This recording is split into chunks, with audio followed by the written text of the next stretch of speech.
Donc, on va commencer avec le texte au verset 1 jusqu'au verset 7.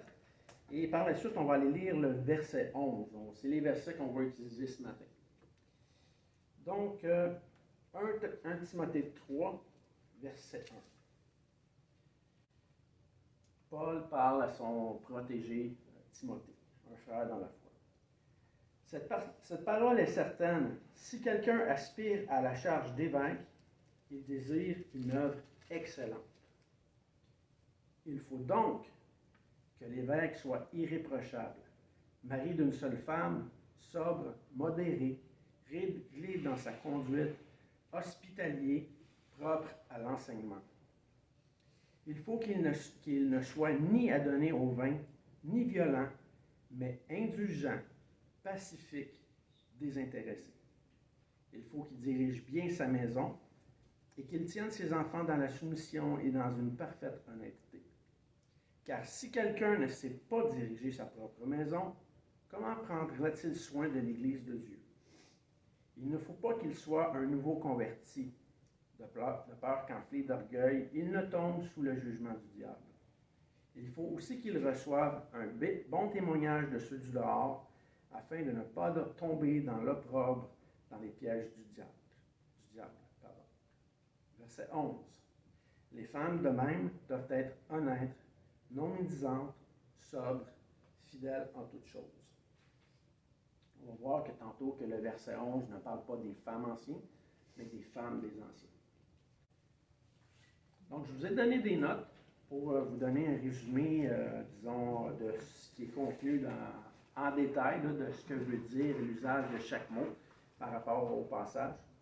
Et ce qu'on voit déjà au verset 1, c'est que si quelqu'un aspire à la charge d'évêque, il désire une œuvre excellente. Il faut donc que l'évêque. Et là, on voit une liste de qualifications. La première chose qui est demandée, c'est d'aspirer. Aspirer à la tâche d'évêque. Celui qui aspire, en fait, là, ce n'est pas l'ancien. L'ancien a déjà les qualifications. Celui qui aspire à la tâche d'ancien, c'est celui qui n'a pas encore les qualifications. Okay? Donc, on va voir la différence. Parce que le texte nous dit que l'ancien est déjà, selon le caractère qu'on va lire. On ne lira pas toutes les notes de ce matin, on va juste insister sur quelques détails pour nous donner une vue d'ensemble. Dans les questions que j'ai mis au point 1, je disais, le désir d'être ancien est-il basé sur des ambitions personnelles et égoïstes ou sur un fardeau pour l'œuvre du Seigneur et pour son peuple? C'est déjà une question excellente qu'on devrait se poser. Parce que la personne qui est ancien désire surveiller le troupeau, même s'il reconnaît que cela requiert un lot de sacrifices et qu'il sera l'objet de certaines critiques. C'est impossible qu'un ancien ne soit pas critiqué. Impossible. Avec raison ou à tort. Est-ce que la personne semble anticiper l'exercice d'un tel ministère avec joie? Parce qu'en bout de ligne, c'est une tâche à laquelle on va devoir se consacrer. Le point 2 dans le passage qui est indiqué, c'est que la personne doit être irréprochable. On a vu la semaine passée que irréprochable ne voulait pas dire être parfait. Parce que ce serait impossible dans ce cas-là de rencontrer les exigences. Irréprochable veut dire irrépréhensible, probe. Probe veut dire honnête, loyal. Qui ne peut être attaqué avec raison dans la vérité. C'est un modèle, en fait, dont le message qu'il soutient, l'Évangile, est contesté. Dans la question d'être irréprochable, je veux vous ramener un petit peu au contexte de l'époque. Paul s'adresse sous le contexte de l'Empire romain. Une des choses que demandait l'Empire, c'est justement que les gens ne soient pas accusés avec raison là, contre l'Empire sur une question de désordre. Donc, quand le texte nous parle que la personne doit être irréprochable, c'est certain que Paul veut que l'Évangile peut se rendre un bon témoignage dans tout l'Empire. Okay? Être accusé à l'époque, personnellement, ou même si notre famille est accusée, pouvait vraiment être une grande restriction pour l'Évangile. Okay? Ce qui ne serait pas le cas nécessairement aujourd'hui. Dans le sens que on pourrait manifester de différentes manières au niveau social, sans nécessairement que ce soit une menace pour le Canada, disons. Okay? Mais dans l'Empire romain, s'objecter de quelque façon que ce soit ou être mis en accusation face à Rome pourrait faire en sorte qu'on pouvait qualifier quelqu'un d'être réprochable et même de l'accuser devant l'Empire. Okay? C'est un petit peu un point différent de ce qu'on vit aujourd'hui. L'emphase était vraiment démesurée à l'époque avec Rome. Et on va voir pourquoi tantôt, même à la question des enfants, il y a une grande emphase morale qui est mise aussi à ce niveau-là. Le point 3 qui est soulevé dans le passage, c'est la question d'être mari d'une seule femme. C'est sûr que le passage ne parle pas de polygamie. Okay? Un homme qui serait polygame ne pourrait pas être qualifié d'ancien, parce que le modèle qui était donné à l'Église primitive, c'était la question d'un homme et d'une femme en tant que couple uni. Il n'y avait pas d'autre modèle que celui-là qui pouvait être envisagé. Okay? Donc, mari d'une seule femme. Pour être mari, il faut être un homme. Hein? Ça va de soi. Donc, l'ancien doit être un homme.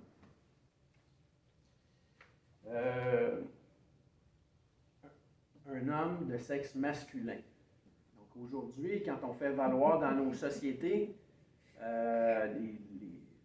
toute la question des transgenres, les moon gender et ainsi de suite, ça ne rencontre pas les points de vue bibliques. C'est important de le rementionner parce que dans les générations qui vont venir, ça risque d'être une issue pour l'Église. Mari d'une seule femme met l'emphase aussi sur la question d'être ordonné sexuellement. On a parlé ce matin dans le cours d'herméneutique de différents passages au niveau de la sexualité. Jamais Dieu ne donne la sexualité comme étant quelque chose de mauvais. Au contraire, il le donne comme étant une bonne chose qu'il veut qu'elle soit exercée pour le bien de l'humanité, pour un bien relationnel entre la création et Dieu. Donc ici, la question de l'ordre sexuel doit aussi être respectée.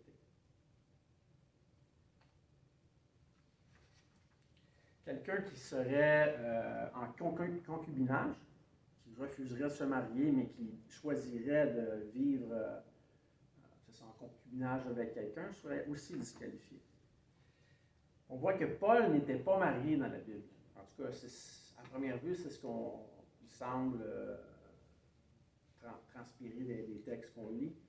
Le fait d'être célibataire ne serait pas un obstacle à être ancien. Sauf que Paul lui-même dit qu'à cause du désordre dans lequel il vivait, il suggérait à tout le monde d'avoir sa propre femme et à chaque femme d'avoir son propre mari. Le quatrième point qui est demandé, c'est la sobriété, d'être sobre. Ceci veut dire être tempéré, être maître de soi. Et évidemment, quelqu'un serait disqualifié sur la simple mention que sa femme dirait qu'il n'est pas sobre. Okay? Donc, on pourrait se prétendre être sobre, mais celui qui vit avec nous, s'il prétend le contraire, automatiquement, on a encore des choses à travailler. Donc, pour la question de la sobriété, il faut être éloigné des excès, ce qui permet d'être équilibré dans nos choix et d'exercer un bon jugement. La cinquième chose qui est demandée, c'est d'être modéré. Modéré, c'est vraiment un qualificatif que j'apprécie énormément aujourd'hui. Dans le sens que quelqu'un peut enseigner pratiquement n'importe quoi aujourd'hui dans le désordre, et dès qu'il semble éloquent, on va dire que ce qu'il enseigne est biblique. Mais la question d'être modéré ici va mettre une emphase particulière ou spécifique sur la question d'être sensé, d'être pondéré, d'être sérieux. On peut confirmer ça aussi avec Tite, le passage que je vous avais, un des passages que je vous avais référé, Tite 1.8. Et même avec Jude également. Modéré veut dire qu'il soit capable doctrinalement d'exposer des points de vue opposés. Je suis capable la personne est capable de vous donner deux versions totalement contraires et de vous dire voici où est le juste milieu. Est-ce que la personne ramène aussi, dans la question de la modération, à la mission de l'Église? Parce qu'il y a des gens qui ont des projets incroyables, mais jamais la mission. Est-ce que la personne est sage dans ses relations humaines? Il faudrait en tenir compte. Point 6. Être réglé dans sa conduite. Ceci veut dire, est-ce qu'il est sociable, honorable, respectable, comme un métronome constant, qui ne bronche pas aux circonstances ou avec le vent? Est-il une personne à qui on confierait aisément une responsabilité, sachant qu'il serait fiable, digne et honorable? Tient-il ses promesses, même quand cela existe des sacrifices imprévus? Ses possessions sont-elles en bon ordre? Un homme que j'apprécie beaucoup, lui disait que si un homme a un garage totalement désordonné, il n'est pas digne d'être ancien. C'était aller un petit peu à l'extrême. C'est sûr que le point qu'il voulait faire valoir, c'est d'être en ordre, d'être ordonné.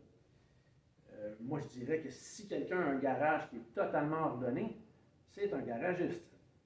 C'est pas quelqu'un nécessairement qui est occupé à une multitude de tâches et qui en délaisse certaines autres pour se concentrer sur d'autres spécifiques. Donc, je vais mettre son exemple de côté, mais je vais quand même en tenir compte en gardant l'exhortation. Le 7e point qui est demandé, c'est d'être hospitalier. Eric en a fait valoir un petit peu un exemple tantôt. Hospitalier, c'est vraiment un point essentiel dans les Écritures. Encore dans le cours d'herméneutique, ce matin, on a vu un passage avec Lot rapidement. Est-ce que la personne est ouverte aux gens? Je pourrais me dire être hospitalier puis être complètement fermé dans ma routine. C'est pas être hospitalier, ça. Être hospitalier, c'est être accueillant, être prêt à accueillir. C'est quelque chose qui rallie les individus ou les groupes. Quelque chose qui ne disperse pas. Est-ce que quelqu'un qui sera hospitalier serait réfractaire quand son épouse veut inviter des gens à la maison? Pas du tout. Ça veut dire permettre que d'autres puissent se joindre. C'est une des choses qu'on demandait en Israël, que les gens soient hospitaliers. Paul fait même valoir que certains ont logé des anges sans le savoir. Est-ce que la personne a déjà eu des études bibliques dans sa maison, invitant même des voisins ou des connaissances qui ne sont pas sauvées? Éprouve-t-il de la joie à partager ou à prêter ces choses? On voit qu'hospitalier prend une mesure encore beaucoup plus large. C'est pas juste le fait de permettre que quelqu'un vienne dans sa maison. Le 8e point qui est demandé, c'est d'être propre à l'enseignement, apte, capable de défendre et d'enseigner la saine doctrine. J'entends souvent aujourd'hui parler des écoles bibliques. Je recommande absolument l'école biblique, autant que possible. Par contre, il n'y a jamais un ancien qui sort d'une école biblique. OK? L'école biblique va donner de la matière, va nous aider à raisonner, à réfléchir. Ça ne fait pas nécessairement en sorte que quand on en sort, on est devenu sage. Hein? Ça ne fait pas en sorte qu'on est devenu éclairé. J'ai vu beaucoup de gens sortir des écoles bibliques puis d'être plus orgueilleux que quand ils y sont rentrés.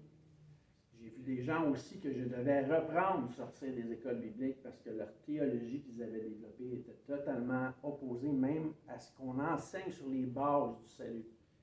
Donc, ça peut être quelque chose de bien ou en même temps une mise en garde. L'Ancien connaît la saine doctrine. Il la vit et il la fait connaître. Et comme j'ai mentionné la semaine passée, il doit être... on doit même sonder son enseignement, s'assurer que ce qu'il dit est vrai. Il expose un salut libre et volontaire pour tous, sous une conviction de l'Esprit Saint. On pourra voir cette notion-là peut-être un peu plus en détail à un autre moment donné. Son ministère doit aussi être fortement porté envers les inconvertis, selon ce que Jésus enseigne lui-même en Matthieu 28. Sinon, il est inapte et disqualifié. La mission de l'Église, c'est d'aller, de faire des nations des disciples en les enseignant à garder ce que Jésus a commandé. Il doit lui-même être enseignable et en être la preuve. Est-ce qu'il est capable d'être enseigné et d'être repris? Dire que quelqu'un est apte à quelque chose ne signifie pas qu'il exécute. Okay? Donc, quelqu'un pourrait avoir énormément de qualifications, énormément de qualités ou même de dons de l'esprit et ne pas mettre en pratique ce qu'il devrait faire. Donc, propre à l'enseignement ou apte à l'enseignement fait encore notion à plusieurs autres points. Le 9e point qui est mentionné par l'apôtre Paul, c'est de ne pas être adonné au vin. En fait, le point ici fait référence aux excès du vin, pas au fait de ne pas boire aucun vin. Paul dit même à Timothée de boire du vin parce que c'est bon pour sa santé, c'est bon pour ses indigestions ou ses maux d'estomac. Donc, ce n'est pas la question de ne pas boire de vin. Le premier miracle de Jésus était justement de changer de l'eau en vin. Et beaucoup de vin. Hein? Ça donne du vin à celui qui est dans le malheur et il va oublier même son souci. Et dans les proverbes, le vin est exposé de plusieurs manières. Et jamais pour nous dire que le vin est mauvais, mais pour nous dire que les excès du vin sont dangereux. Donc, il faut, selon ce que nous enseigne le passage, que ce soit littéralement un homme qui n'est pas ivre, qui ne fait pas d'excès, qui ne dépendra pas absolument du vin, qui est capable d'avoir une certaine autonomie. Est-ce que quelque chose, si on revient ici à la notion du vin, est-ce que le vin pourrait prendre totalement contrôle de cette personne-là? Est-ce que la nourriture pourrait prendre totalement contrôle de cette personne-là? Donc, il y a un barème, il y a quelque chose de raisonnable qui doit être gardé en ligne de compte. Un homme qui ne boit pas n'est pas un homme modéré. C'est un intégriste. Un homme qui est capable de ne pas être adonné au vin, c'est un homme qui est capable de juger d'un sain usage du vin. Dieu n'a jamais dit que le vin n'était pas bon. Jamais. Le 10e qualificatif qui est mentionné, c'est de ne pas être violent. Ça veut dire que quelqu'un ne doit pas être coléreux, qu'il ne s'emporte pas, qu'il ne se met pas dans une fausse colère.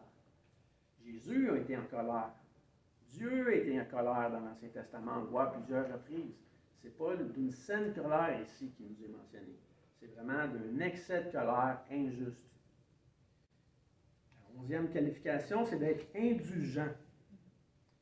Quelqu'un qui est non entêté, qui est doux, pas seulement non coléreux, mais quelqu'un qui est conciliant. La version de Colombe, la Bible Colombe, nous dit qu'il ne soit ni arrogant. Est-il flexible dans ses rapports avec les autres, en évitant l'entêtement et les disputes? Est-il prêt à se soumettre aux conseils des autres, surtout de ceux qui sont plus vieux ou plus sages? Est-il reconnu comme quelqu'un qui doit toujours avoir raison, même dans les jeux de société? On ne parle pas de quelqu'un qui cherche vraiment à gagner, là. On parle de quelqu'un qui est mauvais gagnant ou mauvais perdant. Le 12e point, c'est d'être pacifique, non querelleur, qui aime la paix, la recherche et la produit. La version de la colombe va dire quelqu'un qui n'est ni violent ici. Est-il disposé à faire la paix lorsqu'un conflit se présente au lieu d'envenimer la dispute? A-t-il déjà frappé quelqu'un autre que pour se défendre ou protéger? Est-ce que son épouse ou ses enfants se sentent menacés mentalement ou physiquement? Vous voyez que la notion pacifique va beaucoup plus loin que juste la question d'être isolé et en paix. Facile de dire qu'on est en paix quand on est tout seul dans un monastère. Sors un petit peu du monastère et on va voir si tu es encore un homme de paix. Est-il difficile d'échanger en sa présence sur ce qui est vrai? Parce que c'est ça en bout de ligne. Le 13e qualificatif, c'est de la question d'être désintéressé. Libre de l'amour de l'argent, des titres, des flatteries, des gains déshonnêtes. Et je vous garantis qu'il y a une tonne de gens qui dirigent dans les églises qui n'ont pas ce qualificatif-là. Est-ce qu'il est orienté vers le développement de ses qualités intérieures plutôt que sur les gains matériels? Lorsqu'un besoin financier se présente quelque part, est-ce qu'il partage ses biens sans regret ni murmure? Est-ce qu'il le fait de bon cœur? Est-ce qu'il laisse son emploi prendre le temps qu'il devrait consacrer à sa famille, aux études bibliques personnelles ou même à l'Église? Montre-t-il de la sagesse dans l'administration de son argent? Ou plutôt, gère-t-il uniquement pour des dettes? C'est sûr que les dettes, c'est pas ce que Dieu donne comme référence. Ça ne veut pas dire qu'on ne pourrait pas avoir de dettes. Mais Jésus met l'emphase sur le fait que la dette la plus importante, c'est celle de l'amour qu'on se doit les uns aux autres. Pense-t-il à la communauté dans ses projets? La Bible met une grande emphase sur le socialisme, si on peut dire, ou sur le communautarisme.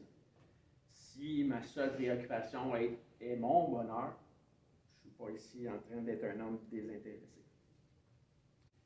Le 14e point, c'est de diriger et de bien diriger sa propre maison. De donner une bonne direction à son foyer, qui implique l'épouse et les enfants. C'est le fait de communiquer, de conduire, de bien gouverner, de diriger, encore une fois, dans la saine doctrine. Quand je vous ai parlé tout à l'heure de la mention historique ou contextuelle de l'ordre au niveau de Rome, on y revient ici au point 14. Évidemment, l'ancien ne devait pas être mis en accusation, mais c'était valable également pour la femme et les enfants. Okay? Donc, l'ordre ici de bien diriger sa maison était quelque chose de primordial. On peut avoir aujourd'hui des enfants qui sont des fois irréfléchis, qui sont complètement bornés, qui ont des pensées totalement réfractaires à ce qu'on a enseigné, mais c'est leur choix. On ne peut pas les forcer, on ne peut pas les outrager autrement que parce qu'ils veulent bien accepter. Disqualifier un homme parce que ses enfants ne veulent pas suivre, surtout des enfants matures, là, disons majeurs, c'est un petit peu aller au-delà de ce que le texte biblique nous enseigne. C'est la question caractérielle de l'ancien en tant que tel qu'on doit analyser. Est-ce que ça veut dire qu'il n'y aurait pas de place à l'amélioration? Certainement, il y a toujours place à l'amélioration. Toujours. comme je vous ai dit la semaine passée, souvent, le fait de rejeter quelqu'un au niveau en tant qu'ancien se fait souvent sous de la petite politique. On trouve des aspects légitimes à travailler, et on dit, à cause de cet aspect-là, il ne peut pas être ancien. Donc, je pense qu'il faut regarder le portrait général et voir si l'ensemble des points est bien maintenu, plutôt que d'aller regarder des points vraiment spécifiques. Si par exemple, je n'étais pas quelqu'un de très indulgent, okay? Je suis indulgent, mais pas indulgent à l'excès. Ça ne veut pas dire que je n'aurais pas à travailler sur ce point-là, mais ça ne veut pas dire que je serais disqualifié nécessairement juste sur la base de ce point spécifique. Okay? Quand on parle de bien diriger sa maison, on parle encore du même principe.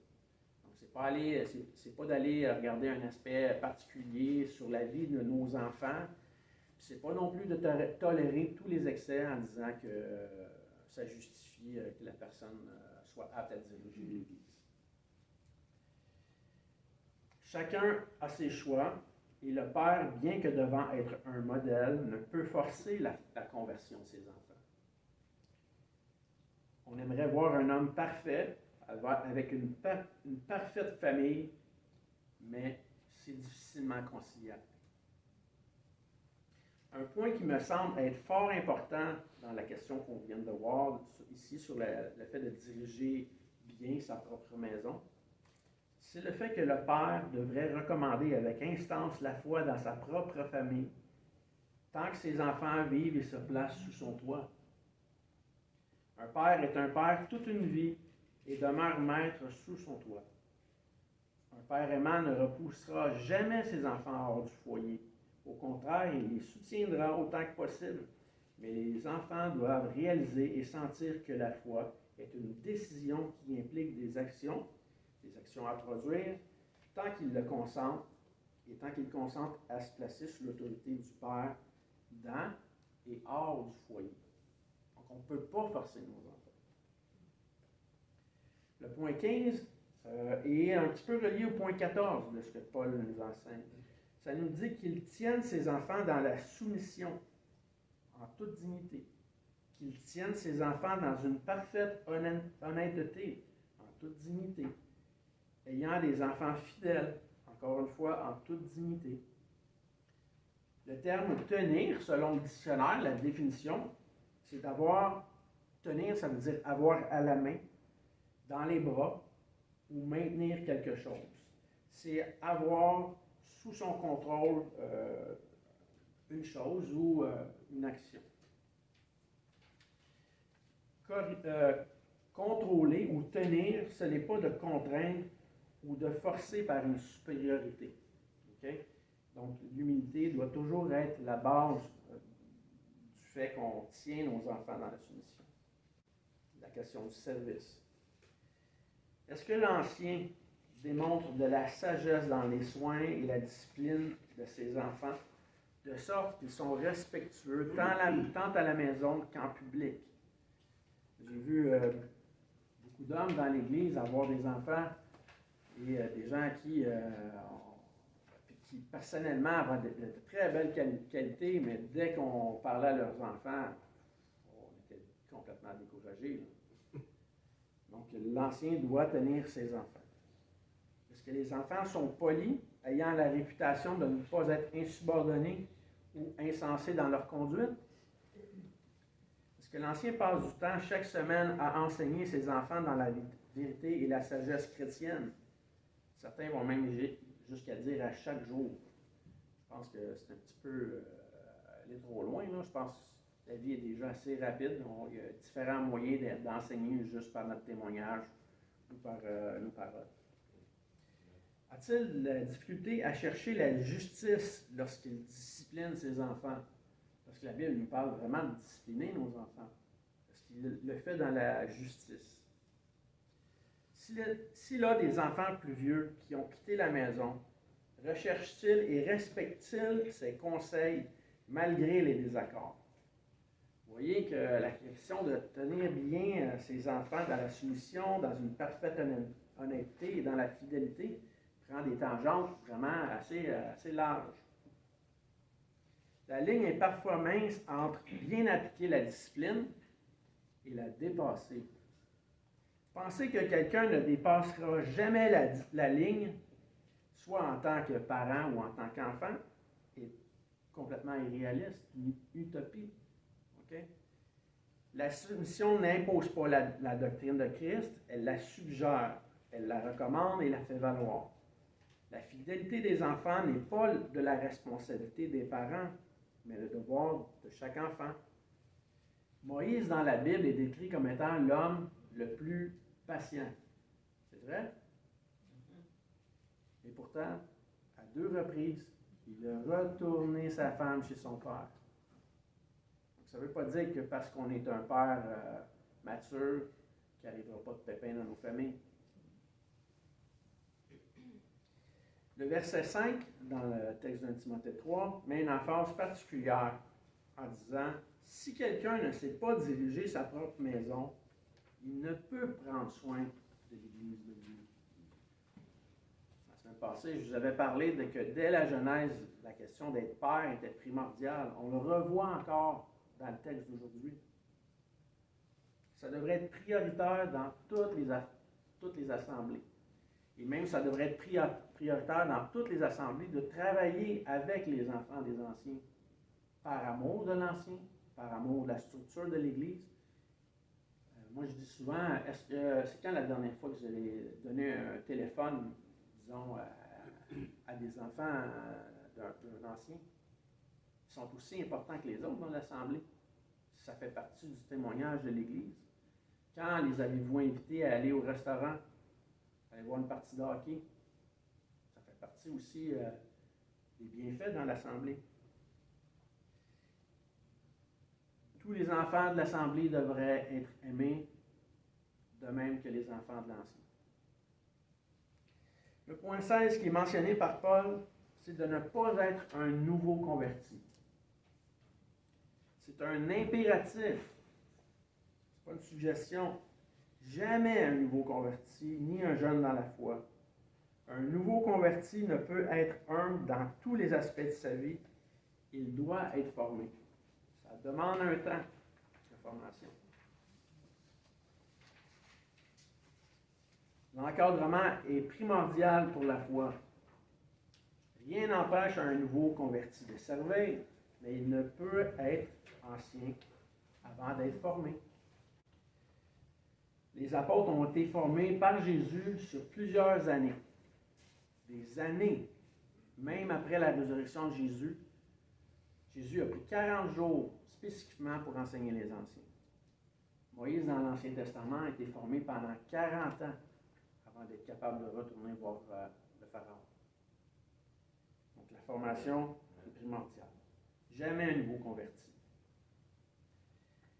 Une des façons de bien mesurer cette humilité-là, ou cette maturité-là, est-ce qu'on est capable de faire des tâches minimes ou moins intéressantes?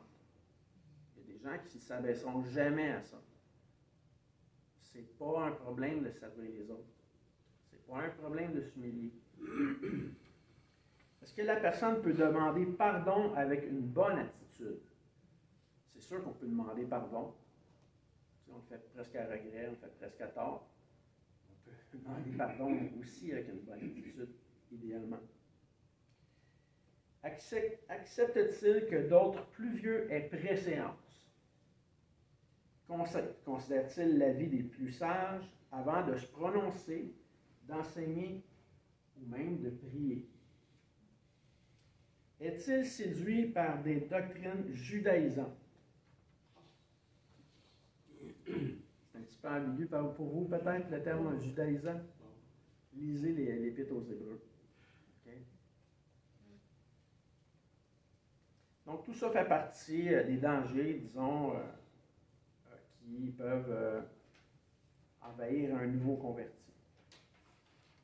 Le 17e point dans le passage, c'est de recevoir un bon témoignage de ceux du dehors. Ceux du dehors, ce sont les non-croyants. Ou ce sont peut-être aussi même des non-convertis dans l'Église. C'est peut-être même l'ivraies.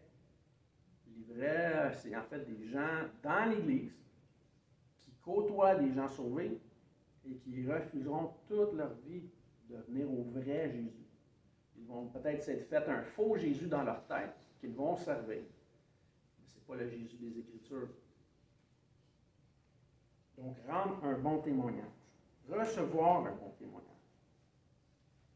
Est-ce que les gens du monde respectent nos principes ou nos principes moraux en les reconnaissant comme élevés? Est-ce que la personne a des dettes pour les payer au minimum, à temps, ou même au-delà des termes prévus? Éric nous a parlé il y a quelque temps de l'argent. Est-ce que les dettes, on fait juste mettre le minimum sur la carte de crédit ou on est autonome puis on est clair? Ça fait partie de rendre un bon témoignage. Est-ce que la personne honore ses promesses, même si elles ne sont pas écrites?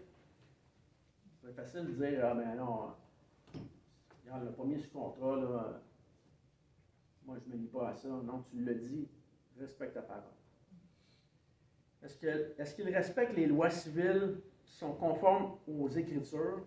Est-ce qu'il respecte les ministres et les officiers de la loi, même s'ils ont tort? Est-ce qu'il défend les droits des plus faibles et des démunis, des veuves et des femmes? Est-ce qu'il corrige les fausses doctrines? Il chasse les loups et il expulse ceux qui causent scandale, selon Matthieu 18. Dans le passage, quand le texte nous dit de peur de ne tomber dans l'opprobre et les pièges du diable, c'est évident que ceci empêche l'Évangile de progresser.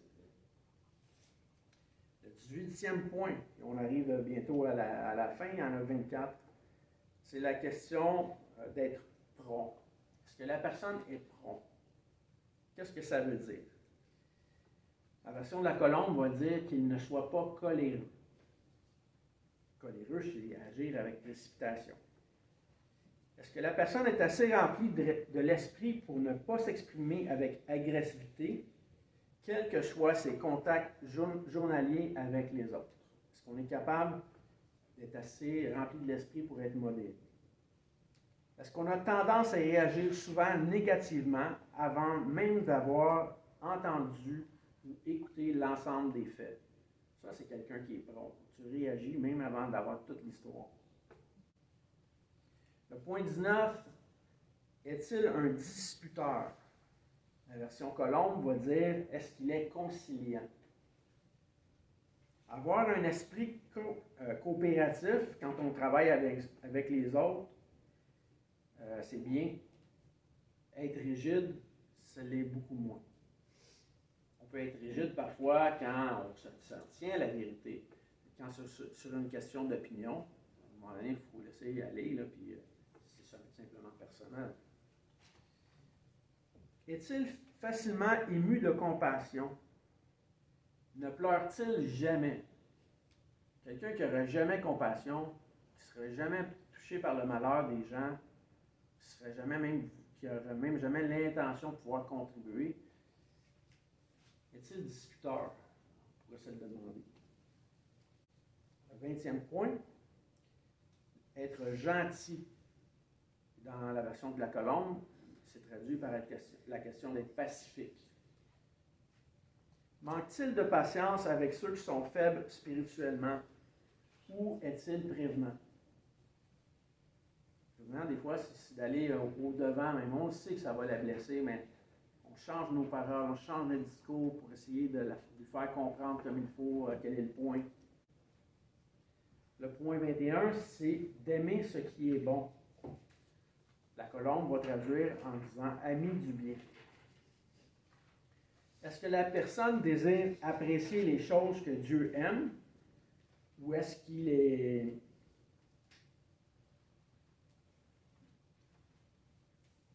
Ou évite-t-il aussi les choses qui pourraient le pousser au mal, lui et sa famille ou ses enfants? Je vous donne un exemple, la télévision. La télévision est une excellente chose. Internet, une excellente chose. Mais mal utilisée, une chose terrible. Donc, à un moment donné, quand on voit que ça va au-delà des limites, même le divertissement avec les jeux vidéo, quand c'est rendu juste ta vie, là, c'est juste ça ta vie. À un moment donné, quand on se rend compte que ça va trop loin, est-ce qu'on est capable de tracer une ligne et de dire, regarde, on va chercher plus à aimer ce qui est bon.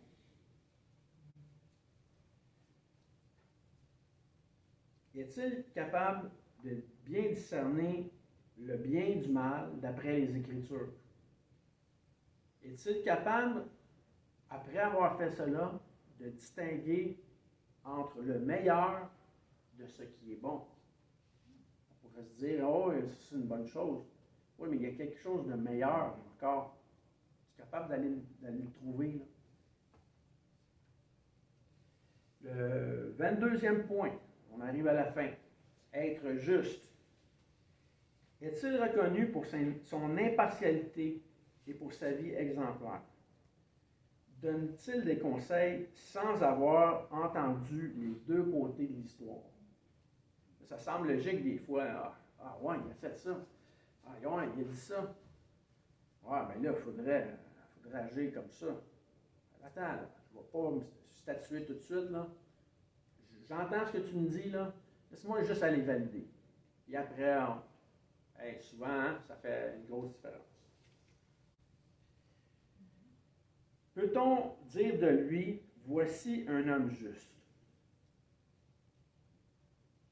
Si on ne peut pas le dire, on a un petit problème. Il faut au moins s'en rapprocher le plus possible. 23e point, être dévot ou consacré selon la version de la colombe.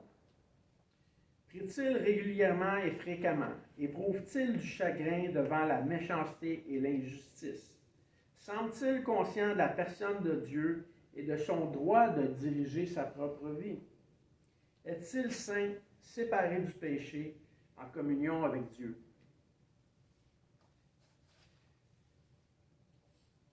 Et on arrive au 24e point, l'épouse de l'Ancien. Au verset 11, ça nous dit, les femmes de même doivent être honnêtes, non médisantes, sobres, fidèles en toutes choses. Les qualificatifs qui sont donnés ici sont un petit peu différents de ce qu'on retrouve dans la liste qu'on a lue déjà dans les 7 premiers versets de 1 Timothée 3. Le passage met une emphase sur la langue, qui est certainement, disons, qui peut être un piège là, pour les hommes et pour les femmes. On sait par les statistiques que les femmes vont beaucoup parler plus que les hommes. C'est pas une mauvaise chose, c'est une excellente chose quand les paroles sont justes. Moi, je remercie Dieu régulièrement, surtout dans les fêtes de famille, que mon épouse parle plus que moi. Pas pour l'ensemble de tout ce qu'elle a dit, mais parce que ça démontre vraiment son cœur. C'est souvent l'épouse qui va rallier les enfants dans les situations de conflit. C'est elle qui va être plus attentionnée, qui va texter aux enfants le matin. Comment ça va? Bonne journée. Tiens, un petit verset biblique. Les hommes, souvent, on est trop occupés. Hein? On a notre grosse routine, puis on passe au-dessus de ça.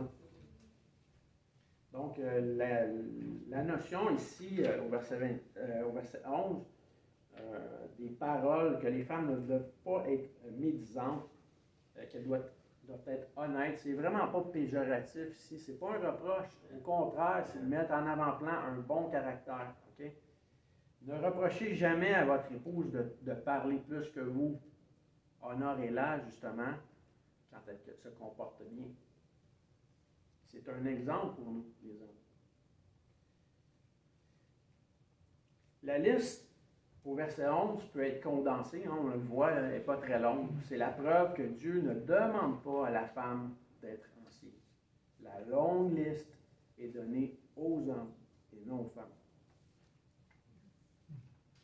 Le travail de l'ancien, ce n'est pas un travail permanent.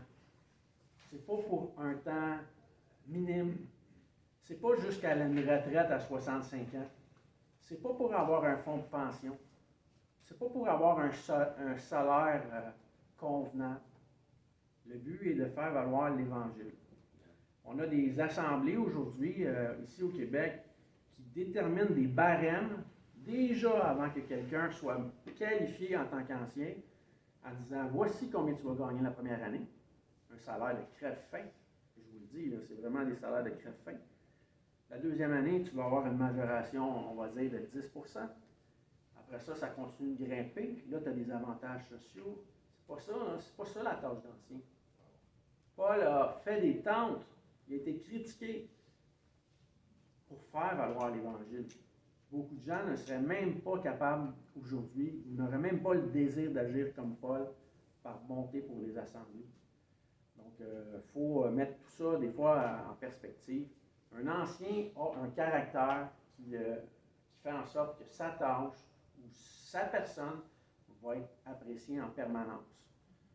Une des choses qui rend la situation problématique, souvent, c'est la vieillesse. On voit des hommes amoindris en capacité physique ou en capacité même intellectuelle par la maladie.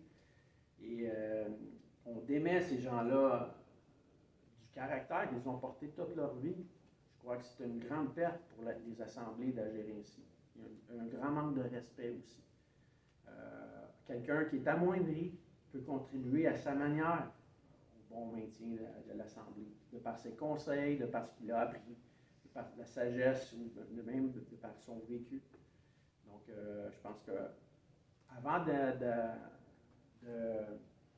qualifier ou de reconnaître les qualifications qui sont précises chez un ancien, il faut faire un bon statut une belle constatation de qu'est-ce qu'est un ancien, puis également de faire une investigation pour s'assurer que nos critères sont conformes avec ce que la Bible enseigne. À la dernière page, à la page 10 de ce que je vous ai donné, je vous ai fait un texte, petit texte assez court, qui démontre là, pourquoi on devrait au minimum valider les qualifications des anciens. Si par le passé, dans cette assemblée-ci même, on avait validé, selon ce que je vous ai proposé dans les 2 dernières semaines, qu'est-ce qu'est un ancien, certaines personnes n'auraient même pas été qualifiées pour ouvrir la porte ici. Okay? Et n'auraient jamais soumis l'assemblée à certaines fausses doctrines. Donc, le processus d'investigation, je pense que c'est quelque chose qui est important et qui est biblique, que Dieu nous donne pour notre bien. Les qualités essentielles, au-delà de ce qu'on a mentionné jusqu'à présent là, sur la question des anciens, doivent inclure de valider que la personne est réellement née de nouveau, selon Jean 3,3. Et on doit aussi valider que la personne professe les 5 points essentiels sur le salut, qui est le fait de reconnaître Jésus comme son sauveur ressuscité, Christ comme Seigneur, donc qu'il est Dieu, de se repentir de ses péchés et de marcher dans la repentance personnelle ou dans la foi. Et ça, c'est les points essentiels. Donc ça, il faudrait absolument valider ça aussi. Selon le passage que je vous avais donné dans Jude, on voit que certaines assemblées n'avaient pas soutenu ça et que c'était vraiment quelque chose de néfaste dans les églises. Donc, je vous remercie d'avoir écouté ce que je vous ai proposé au niveau biblique dans les textes des 2 dernières semaines. J'espère que votre réflexion va aller encore au-delà. Je n'ai pas lu tout ce que j'avais mis dans les textes ce matin.